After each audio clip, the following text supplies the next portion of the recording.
No niin, se on Metsämaikki täältä Susirajalta. Nytpä puhun semmoisesta asiasta, mikä on tuossa ollut monesti mielessä, vaan en ole muistanut teidän kanssa jakaa tätä hommaa, että kun nykyisin ihan on ja hirveästi semmoista, että kun rouvat muuttaa tai neitit muuttaa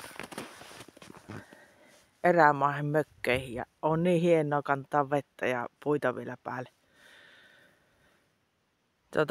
Minä en ymmärrä semmoista ollenkaan. Minä olen itse tullut sieltä puusta maahan joskus aikanaan, niin kun oli yli 2, tai siis olin 20 jotakin, kun mulle tuli kotipaikalle suihku.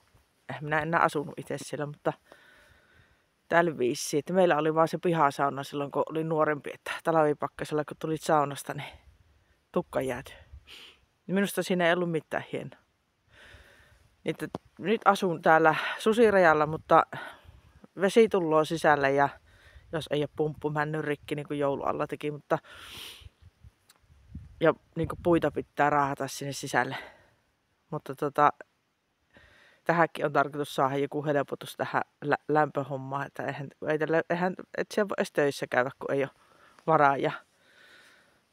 Niin tai ei se estä minun töissä käyntiä, vaan se, että miten siellä lämmität puulla, jos ei ole varajaa olemassa.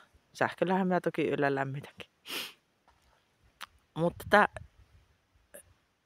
en jaksa siis ihanoja näitä ihmisiä. Et kun itse kokenut, että on sieltä puusta tullut jo alas niin kuin maapinnalle.